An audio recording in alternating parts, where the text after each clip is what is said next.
저는 오늘 이 시간에 여러분들에게 한 가지 질문을 던지려고 합니다. 인간의 욕망은 죄일까요? 이 문제에 대해서 유대교 랍비들은, 고대 시대의 유대교 랍비들은 매우 흥미로운 이야기를 한 적이 있습니다.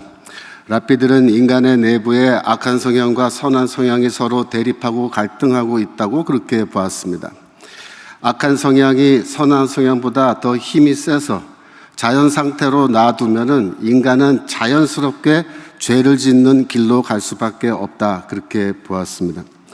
1세기 유대교 문서인 쿰란 문서 중에 A Plea for Deliverance라고 하는 그런 찬양시에 이 악한 성향에 대한 언급이 나옵니다. 사탄이나 더러운 영이 나를 지배하지 않게 하소서, 고통이나 악한 성향이 나의 뼈를 소유하지 않게 하소서. 여기에서 사탄, 더러운 영, 그리고 악한 성향은 동격입니다.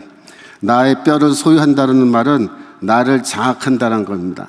악한 성향이 나를 장악하지 않게 해달라고 하는 그런 기도라고 볼 수 있죠. 바벨론 탈무드에서 악한 성향은 인간 내부에 있고 또 인간의 한 부분이지만 의인화되어서 마치 인간의 의지로부터 독립되어 있는 어떤 인격체처럼 묘사가 됩니다. 영어로 제가 여러분에게 보여드릴 텐데 우리말로 옮긴다면 오늘 그가, 즉 악한 성향이 그에게 말한다. 이것을 해라. 내일은 그가 그에게 저것을 하라고 말한다. 언제까지? 네가 가서 우상을 숭배하라고 명령할 때까지 그렇게 한다. 그러면은 그는 가서 그 우상들을 섬긴다. 즉 악한 성향은 우리 내부에 있는 어떤 하나의 세력이라는 겁니다. 그래서 인간을 향해서 심지어 말하고 명령하기조차 하는 거예요. 마치 주인이 노예에게 명령하듯이 이거 해라 저거 해라 명령하면은 인간은 그 악한 성향의 음성에 순종한다는 겁니다. 그래서 유대교 랍비들은 이 악한 성향은 단순한 어떤 추상적 개념이 아니라 인간 내부에 실제로 존재하는 어떤 악한 세력이다, 그렇게 봤습니다. 우리가 조금 전에 읽었던 로마서 7장에 보면은 바울의 인간 이해가 나타나는데 내 안에 두 개의 세력이 서로 충돌하고 있죠. 하나는 뭡니까? 내가 율법을 알고 그 율법을 지키고 행하기 원하는 그런 내가 있습니다. 하지만 그 반대편에 내 안에 죄라고 불리는 다른 무언가가 있는데 그것이 하나의 세력입니다. 그래서 그 세력이 나로 하여금 하나님이 원하시는 것을 행하지 않고 정반대의 것을 행하게 만든다, 그렇게 말하고 있습니다. 이렇게 보면은 랍비들의 생각과 바울의 생각에 어떤 차이점도 있지만은 상당히 유사한 점이 있습니다. 그것은 뭐냐면은 둘 다 인간 내부에 어떤 두 개의 반대되는 세력이 서로 대립하고 충돌하고 갈등하고 있다라고 그렇게 보는 겁니다. 그렇다면 랍비들에게 이렇게 물을 수 있습니다. 왜 하나님은 인간을 창조하실 때 선한 성향만 넣어주시지 왜 악한 성향까지 넣어주셨습니까? 그렇게 질문할 수 있을 겁니다. 악한 성향을 하나님이 인간에게 넣어주지 않았다면 인간이 죄도 짓지 않고 참 좋을 텐데 왜 하나님은 악한 성향을 만들어 놓으신 걸까요? 랍비들의 문서인 창세기 라바라는 글에 이 질문에 대한 답이 나옵니다. 그러나 만약 악한 성향이 없다면 아무도 집을 짓지 않고 아무도 아내를 취하여 아이들을 낳지 않을 것이다. 여러분, 이게 없다면 어떤 인간도 나가서 경제활동을 하지 않고 이게 없다면 어떤 인간도 남녀간에 사랑을 해서 아이도 낳지 않는다. 이것을 우리말로 현대어로 번역한다면, 이 악한 성향을 현대말로 번역한다면 어떤 단어로 번역하면 좋겠습니까? 바로 욕망입니다. 욕망. 이 악한 성향은 욕망에 대해서 얘기하고 있는 거예요. 바울이 로마서 7장에서 내 안에 있는 죄라고 부르는 것도 바로 이 욕망을 가리키는 겁니다. 대부분의 기독교인들은 이 욕망이란 것은 인간을 타락하게 만들고 죄를 짓게 만드는 근본적 원인이므로 이것은 악한 거다, 나쁜 거다, 위험하던 것이다. 그러므로 훌륭한 기독교인은 이 욕망을 억누르고 더 나아가서 그 욕망을 제거해야 한다고 그렇게 생각합니다. 그러나 유대교 랍비들이 지적하는 것처럼 이 욕망이란 것이 없으면 아무도 경제활동하지 않고 아무도 결혼하여 아이를 낳지 않게 되는 거죠. 문명의 발전도 없을 뿐만 아니라 인간의 어떤 번식이 중단된다면 한두 세대를 넘기지 못하고 인류는 지구상에서 사라져버리는 겁니다. 이 대목에서 우리가 주목해야 할 것은 바로 이것입니다. 욕망이라는 게 무조건 다 나쁜 것이 아니다, 이겁니다. 욕망이라는 것 그 자체가 죄는 아니다. 여러분 이거를 이해하셔야 됩니다. 성경과 우리 유대교 기독교 전통은 욕망 자체를 죄로 보지 않습니다. 두 번째로는 욕망에는 역기능이 있지요. 역기능은 뭡니까? 우리로 하여금 죄를 짓게 만드는 거예요. 그러나 욕망에는 순기능도 있다는 겁니다. 인간이 갖고 있는 욕망, 예를 들어서 재물을 향한 욕망, 어떤 성적인 욕망, 그것은 그 자체로 결코 악한 것도 아니고 그 자체로 죄도 아니란 겁니다. 그렇다면 죄란 무엇일까요? 죄란 하나님이 정해놓으신 테두리를 벗어나서 비정상적인 방법으로 욕망을 만족시키는 것, 그것이 바로 죄입니다. 예를 들면 남녀가 서로 사랑하고 건전하게 연애하다가 결혼해서 결혼이라고 하는 테두리 속에서 평생 살아가면서 아내와 남편이 성적인 욕망을 만족시킨다면 그것은 결코 죄가 아니죠.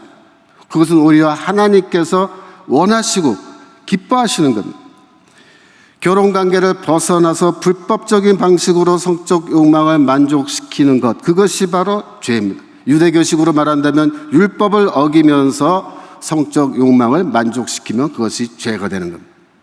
물질에 대한 욕망도 마찬가지입니다. 누구나 다 재물을 향한 욕망을 갖고 있는데 그 욕망 자체가 죄는 아니란 겁니다.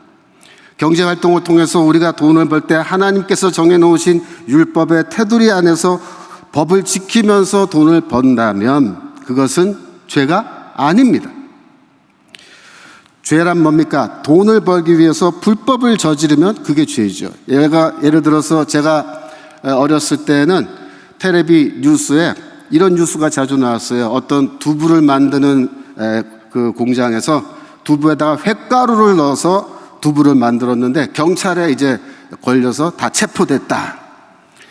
두부에 횟가루를 넣으면 두부가 더 단단해진대요. 그러면 사람들이 좋아한대요. 그래서 많이 사가니까 돈을 많이 번다는 거죠. 그래서 횟가루 넣었는데 그런 두부는 인간의 건강을 해친다는 거죠. 그래서 그런 두부를 만들면서 돈을 벌면 그건 죄죠. 하지만 건강한 몸에 좋은 그런 두부를 잘 만들어서 돈을 번다면 그거는 죄가 아니죠. 그것은 칭찬하고 장려해야 할 일입니다. 유대교와 기독교는 이와 같이 인간의 욕망 그 자체를 죄악시하지 않는다는 점에서 공통점이 있습니다. 하나님께서 허용하신 합법적인 테두리 안에서 인간이 자신의 욕망을 추구하는 것을 절대로 부정적으로 보지 않는다. 그런 말입니다. 오히려 긍정적으로 보는 겁니다. 그래서 기독교와 유대교 같은 종교는 절대로 금욕주의 종교가 아닙니다.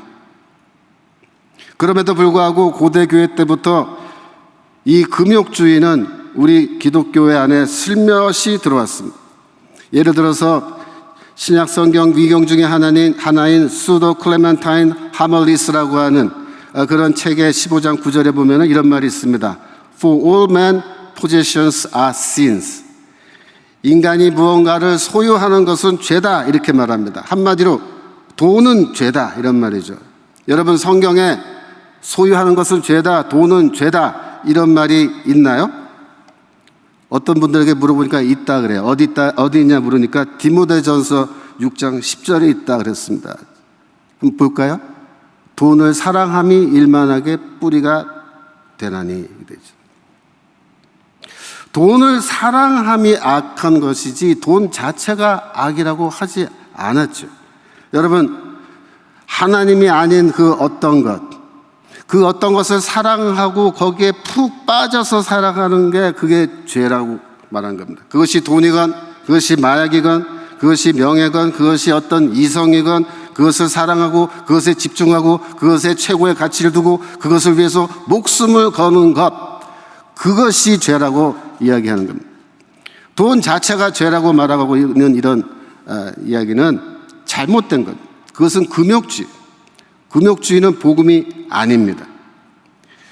바질이라고 하는 고대 시대의 교부가 있습니다. 그 교부는 이런 말을 했습니다. 영어로 되어 있는 문장을 여러분이 보고 계실 텐데 한국말로 옮기면 이렇습니다. 마치 어떤 사람이 극장 안에서 자신의 자리를 차지하고 그러고 나서 다른 사람이, 뒤에 오는 다른 사람을 다 못 앉게 하는 것 같이. 그리고 이 의자는, 이 좌석은 오직 나만을 위한 것처럼, 이게 사실은 모든 사람을 위한 것인데 그렇게 생각들 한다. 부자들은 마치 그와 같다. 만약 어떤 사람이 자신이 즉각적으로 필요한 그런 즉각적 필요를 채우기 위해서 그만큼의 것만 갖게 된다면, 그리고 나머지 것들은 그것을 동일하게 필요로 하는 다른 사람들을 위해서 내버려 둔다면, 그렇다면 아무도 부유하지 않고 또 아무도 가난하지 않을 것이다. 이런 말을 했습니다. 얼핏 들으면 매우 근사한 말처럼 보이지만 이런 주장의 배경에는 공동 소유 혹은 집단 소유를 이상적인 것으로 생각하던 당시의 헬라 전통이 들어가 있는 겁니다. 카톨릭 신학 안으로 들어가 있는 겁니다.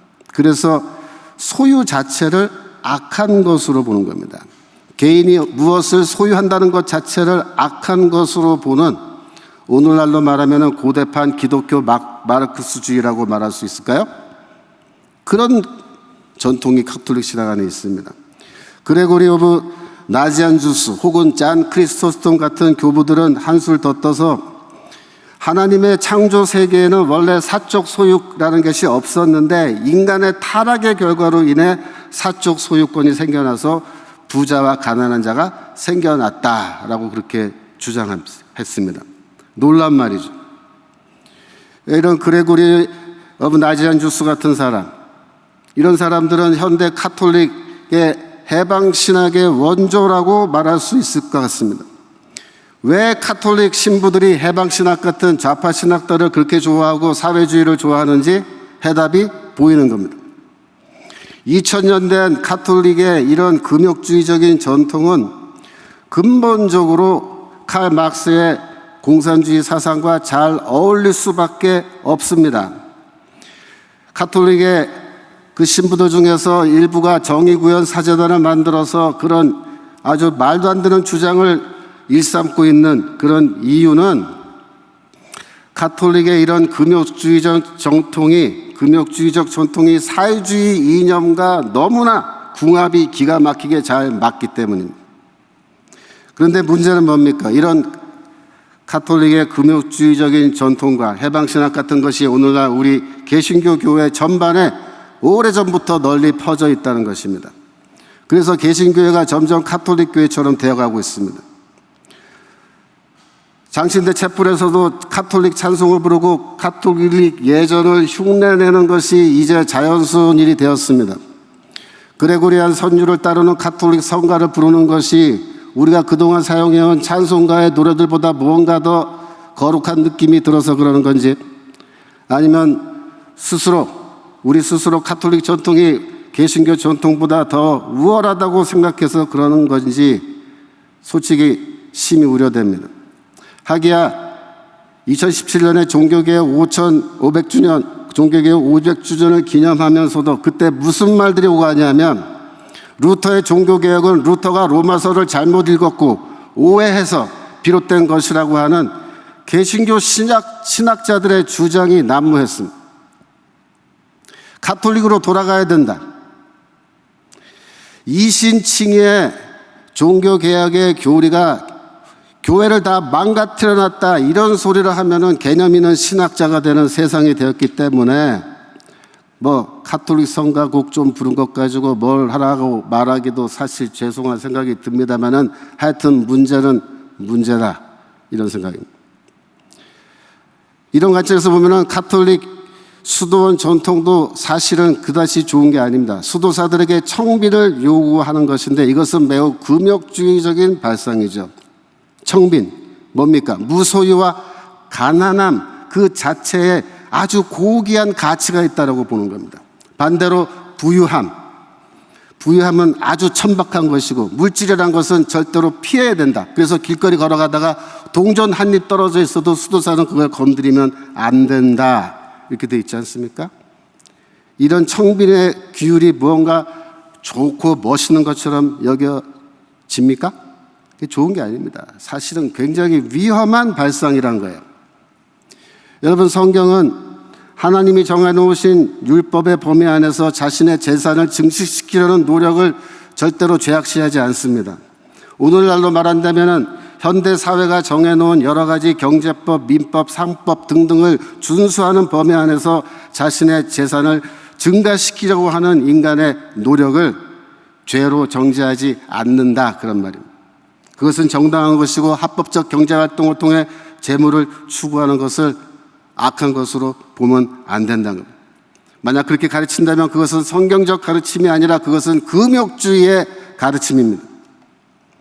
가톨릭 교회가 인간의 성애, 섹슈얼리티에 대해서 가르쳤던 여러 가지 금욕주의적 가르침이 있습니다. 오늘날 입장에서 보면은 정말 이해하기 어려울 정도로 인간의 성애를 죄로 보는 그런 경향들이 많았습니다. 이 점에 대해서는 제가 구체적으로 상세하게 더 이상 길게 말하지 않겠습니다. 한마디로 말하면 오늘날 가톨릭의 그 수녀와 신부들이 갖고 있는 독신주의, 셀리버시 제도라고 하는 것은 기본적으로 인간의 육체와 성애에 대해서 부정적으로 보는 그런 이런 금욕주의가 제도화된 것이라고 그렇게 볼 수 있습니다. 이러한 가톨릭 교회의 금욕주의적인 전통에 철퇴를 내린 사건이 바로 루터의 종교개혁입니다. 종교개혁 당시 루터의 일대기를 보여주는 루터라는 영화 있습니다. 여러분 보셨나요? 저는 2003년도에 그 영화가 개봉되었을 때 제가 미국에서 유학 중에 그 영화를 보러 갔습니다. 재밌게 봤어요. 그런데 이 영화를 보다가 한 가지 의문점을 갖게 됐습니다. 뭐냐면은 영화가 쭉 진행되다가 루터가 결혼하는 장면이 나오는데 그 결혼식 첫날 밤 신방을 보여줘요. 그러더니 좀 있다가 바로 영화가 끝나버리는 거예요. 그래서 영화 보고 나와서 저 스스로 생각하기를 왜 갑자기 영화를 찍다가 말았나? 중간에 돈이 다 떨어져서 그냥 거기까지 찍고 그냥 그만뒀나? 아니, 결혼하고 나서 루터가 종교개혁을 위해서 한 일이 또 굉장히 많은데 그런 거는 왜 다 무시하고 신방 보여주고 끝나냐 이거죠. 의문이 들었습니다. 많은 시간이 들어서 제가 이런 문제를 연구하다 보니까 이 금욕주의 문제를 붙들고 씨름하면서 비로소 깨달은 것인데 루터의 결혼이라는 하는 사건이 종교개혁의 클라이막스였구나라는 걸 깨달은 겁니다. 종교개혁에서 가장 중요한 사건은 가톨릭 수도사였던 루터가 가톨릭 수녀였던 그 아내와 결혼한 겁니다. 뭘까요? 그게 복음은 금욕주의가 아니라고 하는 선언인 것입니다. 인간의 욕망을 부정하는 그런 가톨릭 정통에서 벗어나서 인간의 욕망을 긍정하는 사건이 바로 루터의 결혼입니다. 이러한 루터의 종교개혁 이후에 서구 사회는 중세 암흑기를 벗어나기 시작했습니다. 개인이 사적으로 재산을 소유할 수 있는 권리를 갖게 되었고 그 권리를 침해할 수 없다라고 하는 이런 자연법 사상이 생겨났습니다. 각각의 개인이 자유롭게 장사하고 물건을 생산하고 교환을 하는 제조업과 상업, 금융업 등이 발전하기 시작했습니다. 자유인들의 자유로운 시장 활동을 근거로 한 시장 제도가 생겨난 거죠. 모든 개인은 이 시장에서 더 나은 제품을 만들기 위해서 경쟁했습니다. 노력했습니다. 기술을 개발하고 원가를 절감하고 근면 절약해서 더 좋은 상품을 만들기 위해서 노력한 거죠. 모든 생산자들이 그렇게 노력한 결과 질이 더 좋은 상품이 더 낮은 가격으로 공급되니까 사회 전체의 부가 향상되고 개인의 부가 증가하게 된 겁니다. 그런 과정을 거쳐서 자본이 형성되고 근대 산업혁명이 일어나서 자본주의라는 것이 발전했습니다.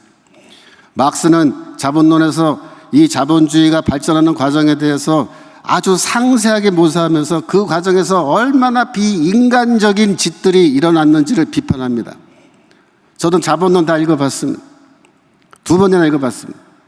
그러나 그 시대에는 그런 많은 문제점이 있었지만은 그 이후에 이 자본주의 발전의 역사를 보면은 이 힘을 갖고 있는 자본가들의 권한을 법으로 제한하고 약자인 노동자들의 권리를 보장하는 각종 법들을 만들었습니다. 노동법, 독점 제한법 등등이죠.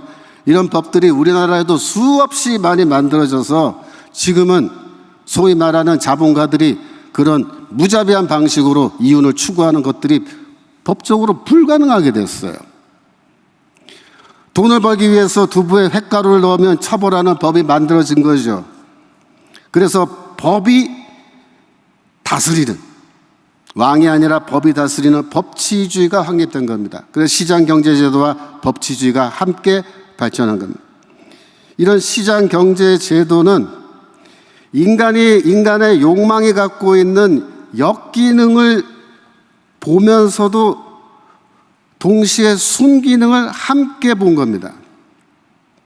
즉 인간의 무분별한 욕망 추구는 결국 모든 인간에게 해를 가져오므로 그것은 법으로 강력하게 단속해서 그런 짓들을, 불법을 저지르지 못하게 하고, 그리고 그런 법의 테두리 속에서 누구나 다 법을 지키면서 자신이 갖고 있는 욕망을 추구할 수 있도록 그렇게 만들어 놓은 겁니다. 그런 제도를 만들어 놓은 겁니다. 여러분들이 소위 말하는 아담 스미스의 고전 경제학이라는 것이 바로 그러한 인간 이해에 기초했는 겁니다. 아담 스미스가 본 건 그겁니다. 인간의 욕망이라는 것은 무조건 억압하고 무조건 억누르고 무조건 제거하면 되는 게 아니라 인간의 욕망은 순기능이 있다. 그러므로 좋은 제도를 만들어서 그 제도 안에서 각각 자신의 욕망을 추구하도록 하면 결과적으로 선한 결과가 온다라고 본 거죠. 반면에 사회주의는 무엇일까요? 궁극적으로 사적 소유 제도를 폐지하고 공적 소유, 공동 소유 혹은 국가 소유제로 가야 한다고 보는 겁니다. 왜 그 방향으로 가야 되느냐고 물으면 자본주의는 이대로 놔두면 인간의 무분별한 욕망, 자본의 무분별한 이윤 추구 때문에 사회 전체가 다 같이 망한다. 그렇게 얘기합니다. 그래서 사회주의는 궁극적으로 인간에게서 욕망을 제거하는 것이 그 해결책이라고 보는 겁니다. 인간에게서 욕망을 어떻게 제거할 수 있을까요? 방법이 있을까요? 있어요. 뭡니까? 사적 소유 제도를 폐지하면 됩니다.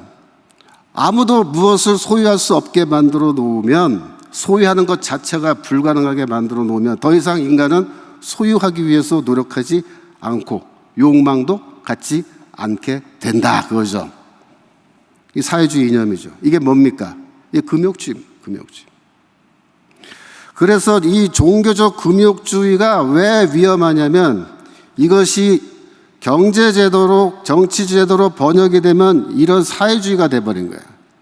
그러니까 왜 카톨릭 신부들은 그렇게 좌파들이 많고 우리 개신교 목사님들은 비교적 우파가 많은지 이해가 되시죠? 그게 우연히 그렇게 된 걸까요? 아닙니다.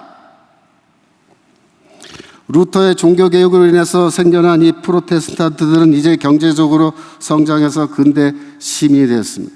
근대적 시민들은 절대왕정을 무너뜨리고 공화정을 기본으로 하며 개인의 자유와 권리를 보장하는 그런 근대 민주주의 제도를 만들어낸 겁니다.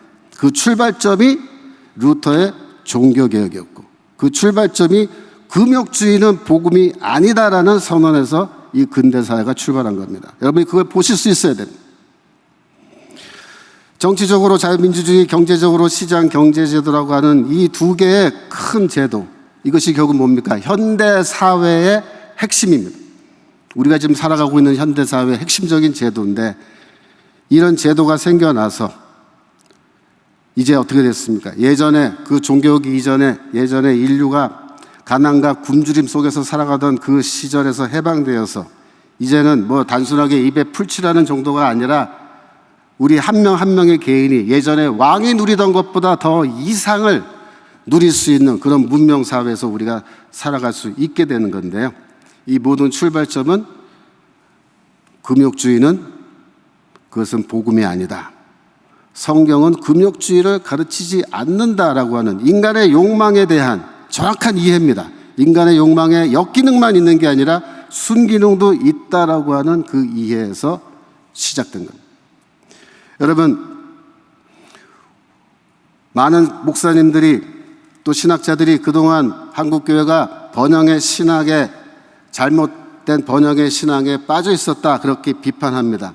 번영의 신학, 영어로 말하면 프로스페리티 가스펠이라고 하는 건데요. 프로스페리티 가스펠의 그 슬로건은 뭡니까? Love God for your money. 돈 벌기 위해서 하나님을 사랑해라. If you give God enough money, obedience and time. 하나님께 많은 헌금을 하고 순종하고 그리고 하나님을 위해서 시간을 많이 봉사하면 You will have health, wealth and prosperity. 건강과 재산과 번영이 너에게 주어질 것이다. 라는 이런 번영의 신학이 있었죠. 지금도 있습니다. 한국교회가 이런 번영의 신학을 마치 복음인 것처럼 가르쳤는데 틀렸다는 거죠. 그래서 이 번영의 신앙을 줄기차게 비판하다 보니까 지금 우리가 어디로 와 있느냐? 금욕주의의 신학으로, 금욕주의 복음으로 와 있는 거예요. 영어로 말하면 austerity gospel이라고 말할 수 있습니다. Love God, hate money. 하나님을 사랑하고 돈은 미워해라 이거예요. I am poor, so I am righteous. Money is the root of all evil. 나는 가난함으로 나는 의롭다 이거죠. 부자는 무조건 부자이기 때문에 불리하다라는 논법입니다. 그리고 돈은 모든 악의 근원이다. 그러므로 돈을 멀리하라. 욕망을 제거해야 된다. 이렇게 가르치는 금욕주의 복음으로 지금 와버린 겁니다. 그렇다면 올바른 복음이란 것은 무엇일까요? 기본적으로 재물을 중립적인 것으로 보고, 그죠? Money is neutral입니다. Problem is your desire, not money. 문제는 나의 욕망이지 돈 자체가 아니라는 겁니다. Love God with your money, our money. 그죠? 경제활동을 해서 내가 필요한 만큼만 소비하고 나머지는 잘 아끼고 저금했다가 필요할 때 주를 위해서 바치고 복음과 선교를 위해서 바치는 그런 삶. 그래서 sowing for God, 하나님을 위해서 씨를 뿌리는 그러한 신학이 제대로 된 올바른 성경적인 재물관이다. 성경적인 욕망에 대한 이해라고 말할 수 있습니다. 그래서 우리는 인간의 욕망에 대한 올바른 이해를 해야 됩니다. 욕망은 무조건 나쁜 것이고 죄고 그런 게 아닙니다. 욕망에는 역기능도 분명히 있지만 로마서 7장에서 바울이 그 역기능에 대해서 분명히 경고하고 있지만 그에 앞서서 유대 기독교 전통은 욕망에는 순기능도 있다라는 것을 인정하는 겁니다. 그래서 금욕주의는 성경에서 성경적 가르침으로 이야기하지 않는 겁니다. 오늘날 우리가 이 세상을 살아가면서 정치 제도, 사회 제도, 또 이념의 문제 이런 것들이 결코 남의 일이 아니고 우리 자신의 일이고 그래서 우리가 이 문제를 정확하게 바라봐야 됩니다. 저는 결코 무슨 자본주의가 혹은 사회주의가 하나님의 나라다 그런 말을 하는 게 아닙니다. 하나님 나라의 복음은 기본적으로 인간의 정치 이념과 제도를 초월해 있는 겁니다.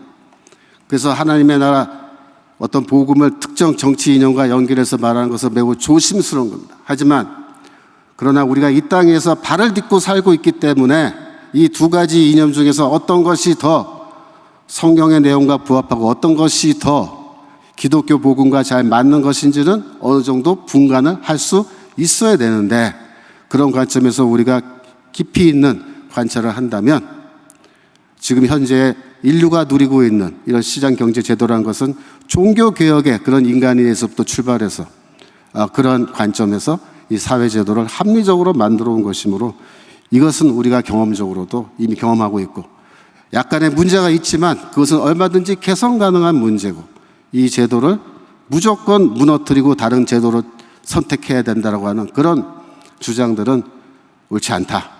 여러분들이 그런 것을 성경 말씀을 통해서 한번 깊이 있게 한번 우리가 생각해 봐야 될 것 같습니다. 기도하시겠습니다.